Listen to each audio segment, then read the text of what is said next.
بسم اللہ الرحمن الرحیم۔ ملفوظات حضرت مسیح موعود 21 فروری 1904 بوقت ظہر۔ مقدمات کے تذکرے پر حضرت اقدس علیہ الصلاۃ والسلام نے فرمایا کہ انبیاء و رسل کے سمانے پر نظر ڈالنے سے معلوم ہوتا ہے کہ درمیان میں ہمیشہ مکروہات آ جایا کرتے ہیں، طرح طرح کی ناکامیاں پیش آتی ہیں۔ زلزلو زلزالاً شدیدہ سے معلوم ہوتا ہے کہ ہر درجہ کی ناکامی کی صورتیں پیدا ہو جاتی ہیں، لیکن یہ شکست اور ہزیمت نہیں ہوا کرتی۔ ابتلا میں معمور کا صبر و استقلال اور جماعت کی استقامت اللہ تعالیٰ دیکھتا ہے۔ وہ خود فرماتا ہے کتب اللہ لاغلبن انا ورسلی، سورہ مجادلہ آیت 22۔ لفظ کاتبہ سنت اللہ پر دلالت کرتا ہے، یعنی یہ خدا تعالیٰ کی عادت ہے کہ وہ اپنے رسولوں کو ضرور ہی غلبہ دیا کرتا ہے۔ درمیانی دشواریاں کچھ شے نہیں ہوتی، اگرچہ وہ واقعت عالم الارض کا ہی مصداق کیوں نہ ہو۔ دربار شام۔ موسمی بلاؤں اور وباؤں کے تذکرے پہ حضرت اقدس نے فرمایا جب دنیا میں فسق و فجور پھیل جاتا ہے تو یہ وبائیں دنیا میں آتی ہیں۔ لوگ اللہ تعالیٰ سے لاپرواہ ہو جاتے ہیں تو اللہ تعالیٰ بھی ان کی پرواہ نہیں کرتا۔ میں دیکھتا ہوں کہ ابھی ان شوخیوں اور شرارتوں میں کوئی فرق نہیں آیا، باوجود کہ طاعون ایک کھا جانے والی آگ کی طرح بھڑک رہی ہے، لیکن وہی مکر و فریب اور بدکاری کے بازار گرم ہیں، بلکہ ان میں زیادتی ہی نظر آتی ہے۔ اس سے معلوم ہوتا ہے کہ خدا تعالیٰ کی کیا مرضی ہے۔ اللہ تعالیٰ تھکتا نہیں۔ پہلے زمانے میں بھی جب لوگ گناہ سے باز نہیں آئے تو زمین کے تختے پلٹ دیے گئے ہیں اور شہروں کے نام و نشان مٹا دیے گئے ہیں۔ جب طاعون پہلے پھیلا ہے تو لوگ سمجھتے تھے کہ یوں ہی ایک اتفاقی بیماری ہے، بہت جلد نابود ہو جائے گی، لیکن جیسے اللہ تعالیٰ نے اس وقت جب کہ ابھی اس کا نام و نشان بھی نہ تھا مجھے اطلاع دی تھی کہ یہ وبا آنے والی ہے، ویسے ہی ابھی یہ خوفناک عذاب بمبئی ہی میں پھیلا ہوا تھا جو مجھ پر ظاہر کیا گیا کہ یہ وبا سارے پنجاب میں پھیل جائے گی۔ اس پر ناقبت اندیش لوگوں نے ہنسی اور ٹھٹھے اڑائے، مگر اب دیکھ لو کوئی جگہ ایسی نہیں جو اس سے خالی ہو، اور اگر کوئی جگہ ایسی ہے بھی تو اس کے ارد گرد آگ لگی ہوئی ہے، اس کے محفوظ رہنے کا کوئی معاہدہ نہیں ہو چکا۔ حقیقت میں یہ بڑے ہی اندیشہ اور فکر کی بات ہے، جبکہ کوئی علاج بھی اس کا کارگر نہیں ہوا اور زمینی تدابیر میں ناکامی ہوئی ہے۔ پھر کس قدر ضروری ہے کہ لوگ سوچیں کہ یہ بلا کیوں آئی ہے اور اس کا علاج کیا ہے۔ اصل بات یہ ہے کہ جیسا کہ اللہ تعالیٰ نے مجھے خبر دی ہے، جب تک کہ لوگ سچی توبہ اور رجوع اللہ نہیں کرتے اور ان شوخیوں اور شرارتوں سے باز نہیں آتے جو خدا کی باتوں سے کی جاتی ہیں، یہ عذاب پیچھا چھوڑتا نظر نہیں آتا۔ لیکن جب انسان توبہ اور استغفار کرتا ہے اور اپنے اندر ایک پاک تبدیلی کا نمونہ دکھاتا ہے تو پھر خدا تعالیٰ بھی رجوع برآمد کرتا ہے، مگر میں دیکھتا ہوں کہ ابھی تک کوئی تبدیلی نہیں ہوئی۔ اسی طرح فسق و فجور کا بازار گرم ہے اور قسم قسم کے گناہ اس زمین پر ہو رہے ہیں، جس سے معلوم ہوتا ہے کہ ابھی عذاب الہی کی تیاریاں ہو رہی ہیں۔ پہلی کتابوں میں بھی اس وبا کے متعلق اللہ تعالیٰ کا وعدہ تھا کہ قیامت کے قریب عام مری پڑے گی۔ صاحب وہ دن قریب آ گئے ہیں اور مری پڑ رہی ہے، جس سے معلوم ہوتا ہے کہ اب زمانے کا آخر ہے۔ اس بات کو یاد رکھو کہ جب بخل و حسد اور فسق و فجور کی زہریلی ہوا پھیل جاتی ہے تو اللہ تعالیٰ کی محبت سرد ہو جاتی ہے، اور جس طرح پر اللہ تعالیٰ سے ہراساں و ترساں ہونا چاہیے وہ نہیں رہتا۔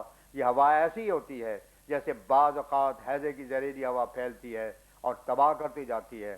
اس وقت تو بعض تو ایسے ہوتے ہیں جس میں مبتلا ہو جاتے ہیں، اور بعض جو بچ رہتے ہیں ان کا بھی یہ حال ہوتا ہے کہ صحت درست نہیں رہتی۔ ہاضمہ کا فطور یا اور اسی قسم کی خرابیاں ہوا سے متاثر ہو کر پیدا ہو جاتی ہیں۔ اس طرح پر جب گناہ کی وبا پھیلتی ہے تو بعض تو اس میں بالکل ہلاک ہو جاتے ہیں، اور جو بچ رہتے ہیں ان کی بھی روحانی صحت میں فرق آ جاتا ہے۔ تو یہی حال اب ہو رہا ہے۔ اکثر ہیں جو کلی طور پر بے حیائیوں اور بدکاریوں میں مبتلا ہیں، اور وہ تقوی اور خدا ترسی سے ہزاروں کو دور جا پڑے ہیں، اور جو رسمی طور پر دیندار کہلاتے ہیں ان کی حالت یہ ہے کہ کتاب و سنت سے الگ ہو رہے ہیں، اپنے خیال اور رائے سے جو جی میں آتا ہے کر گزرتے ہیں، اور حقیقت اور مغز کو چھوڑ کر پوست اور ہڈیوں کے لیے بیٹھے ہیں۔ اس لیے خدا تعالیٰ نے اپنی سنت کے موافق ایک عذاب بھیجا ہے، کیونکہ وہ ایسی حالت میں قیامت سے پہلے اسی دنیا کو قیامت بنا دیتا ہے، اور ایسی خوفناک صورتیں پیدا ہو جاتی ہیں کہ زندگی قیامت کا نمونہ ہو جاتی ہے۔ اور اب یہ وہی دن ہے، کیونکہ میں دیکھتا ہوں کہ سچائی سے بجائے محبت کے بغض کیا جاتا ہے، اور عملی حالتیں خراب ہو چکی ہیں۔ غلط اعتقادات پر ایسا زور دیا گیا ہے کہ حد اعتدال سے بہت تجاوز ہو گیا ہے، اور اس حالت پر پہنچ گیا ہے جس کو اعتداء کہتے ہیں۔ ساری قوموں کو دیکھو کہ 1300 برس سے بالکل خاموش اور چپ چاپ تھے، اگرچہ اسلام کے ساتھ ان کی لڑائیاں بھی ہوتی رہیں، مگر وہ شوخیاں اور شرارتیں جو اب اسلام کے استحصال اور نابود کرنے کے واسطے کی جاتی ہیں نہیں کی جاتی تھیں، اور وہ مذہبی زہر نہ تھا جو آج ہے۔ 50 برس پہلے اگر ان کتابوں کو تلاش کریں کہ اسلام کے خلاف لکھی گئی تھیں تو شاید ایک بھی نہ نکلے، ایک بھی نہ ملے۔ لیکن اب اس قدر اخبارات، کتابیں اور رسالے، اشتہارات نکلتے ہیں کہ اگر ان کو جمع کیا جائے تو ایک پہاڑ بن جاوے۔ بعض پرچے عیسائیوں کے لاکھ تباہ ہوتے ہیں، جن میں ایک عاجز انسان کو خدا بنایا گیا ہے، ایسا مجدد، مصلح اور پاک رسول صلی اللہ علیہ وسلم، جو ایسے وقت آیا جبکہ دنیا نجاست سے بری ہوئی تھی۔ اس وقت آپ نے دنیا کو پاک صاف کیا اور اس مردہ عالم کو زندہ کیا۔ اس کی پاک شان میں وہ فوج گالیاں دی جاتی ہیں جو 1,24,000 پیغمبر میں سے کسی کو بھی نہیں دی گئیں۔ مجھے تعجب آتا ہے کہ ان کم بختوں نے حضرت صلی اللہ علیہ وسلم ہی کو نشانہ بنایا ہے۔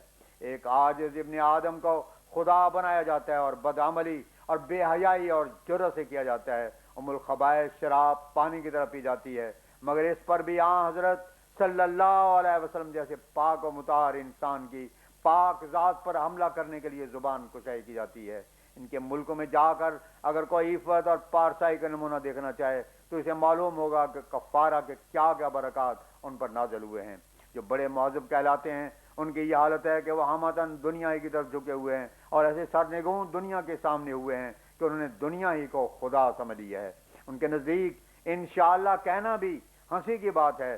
توجہ اللہ اور خدا تعالیٰ پر بھروسہ کرنا خطرناک غلطی اور حماقت ہے، اور ان کے اثر سے ہزاروں لاکھوں انسان تباہ ہو رہے ہیں۔ اور باوجود ہے کہ یہ حالت ان لوگوں کے ہو چکی ہے، لیکن اسلام کے استحصال کے لیے وہ لاکھوں کروڑوں روپے پانی کی طرح بہا رہے ہیں۔ مگر یاد رکھو کہ اسلام ان کے مٹانے سے مٹ نہیں سکتا، مگر یاد رکھو کہ اسلام ان کے مٹانے سے مٹ نہیں سکتا، اس کا محافظ خود اللہ تعالیٰ ہے۔ اب اسلام کے درونی حالت دیکھو۔ فیض کے چشمہ علماء تھے، مگر ان کی حالت ایسی قابل رحم ہو گئی کہ اس کے بیان کرنے سے بھی شرم آ جاتی ہے۔ جس غلطی پر کوئی اڑ گیا ہے یا جو کچھ اس کے منہ سے نکل گیا ہے، ممکن نہیں کہ وہ اسے چھوڑ دے۔ اس غلطی کو جس نے ظاہر کیا، جھٹ پر اسے کافر اور دجال کا خطاب مل گیا، حالانکہ صادق اور راست باز کی یہ عادت ہوتی ہے کہ جہاں اسے کسی اپنی غلطی کا پتہ ملا وہ اسے وہیں چھوڑ دیتا ہے، اسے ضد اور اصرار اپنی غلطی پر نہیں ہوتا۔ مختلف فرقہ بندیاں، باہمی تحقیر، قرآن اور اسلام سے بے خبری صاف طور پر ان کی حالت کو بتا رہی ہے۔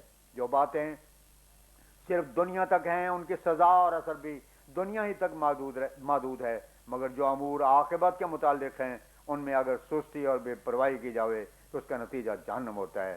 میں بعض وقت ان لوگوں کی حالت دیکھ کر سخت حیران ہو جاتا ہوں، اور خیال گزرتا ہے کہ ان لوگوں کو اللہ تعالیٰ پر یقین نہیں، ورنہ یہ بات سمجھ میں نہیں آتی کہ یہ آیات و نشانات دیکھتے ہیں، ہم دلائل پیش کرتے ہیں، مگر ان پر کچھ بھی اثر نہیں ہوتا۔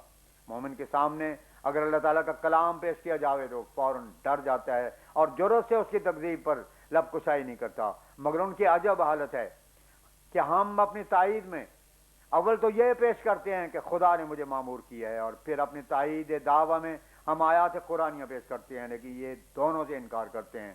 اور پھر جب حضرت صلی اللہ علیہ وسلم کی شہادت پیش کرتے ہیں ان سے ہی ترساں ہو جاتے، مگر اس کا بھی کچھ اثر نہیں ہوتا۔ خدا تعالیٰ کے نشان دیکھتے ہیں مگر تکذیب کرتے ہیں، عقلی دلائل کا اثر نہیں۔ غرض جو طریق ایک راست باز کی شناخت کے ہو سکتے ہیں وہ سب پیش کیے جاتے ہیں، لیکن ایک بھی نہیں مانتے۔ حضرت عیسیٰ علیہ السلام کے ایک واقعہ لکھا ہے کہ وہ ایک مرتبہ بھاگتے جاتے تھے۔ کسی نے پوچھا کہ کیوں بھاگتے جاتے ہو؟ انہوں نے کہا کہ جاہلوں سے بھاگتا ہوں۔ اس نے کہا کہ ان پر وہ اسم اعظم کیوں نہیں پھونکتے؟ انہوں نے کہا کہ وہ اسم اعظم بھی ان پر اثر نہیں کرتا۔ حقیقت میں جہالت بھی ایک خطرناک موت ہے، مگر یہاں تو سمجھ نہیں آتا کہ یہ کیسا جہال ہے۔ قرآن پڑھتے ہیں، تفسیریں کرتے ہیں، حدیث کی سند رکھتے ہیں، مگر جب ہم پیش کرتے ہیں تو انکار کر جاتے ہیں، یہ نہ خود مانتے ہیں اور نہ اوروں کو ماننے دیتے ہیں۔ یہ ایسا زمانہ آ گیا ہے کہ انسان کی ہستی کی غرض و غایت کو بالکل بلا دیا گیا ہے۔ خدا تعالیٰ انسانی خلقت کی غرض سے یہ بتاتا ہے وما خلقت الجن والانس الا لیعبدون، الذاریات آیت 57۔ مگر آج عبودیت سے نکل کر نادان انسان خود خدا بننا چاہتا ہے، اور وہ صدق و وفا، راستی اور تقوی جس کو خدا چاہتا ہے مفقود ہے۔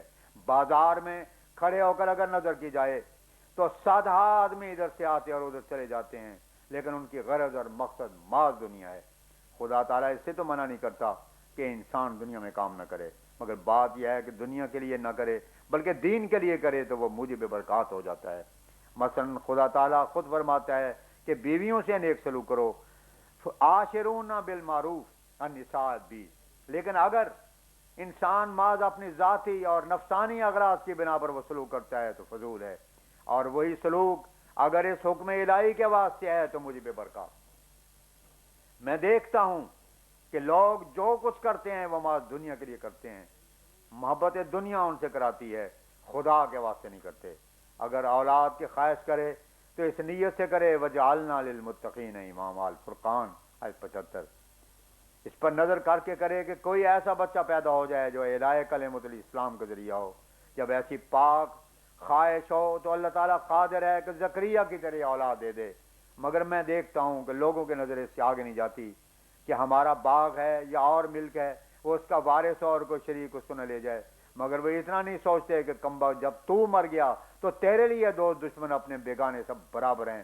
میں نے بہت سے لوگ ایسے دیکھے اور کہتے سنے ہیں کہ دعا کرو کہ اولاد ہو جائے جو اس جائیداد کی وارث ہو، ایسا نہ ہو کہ مرنے کے بعد کوئی شریک لے جاوے، اولاد ہو جائے خواب و بدمعاشی ہو۔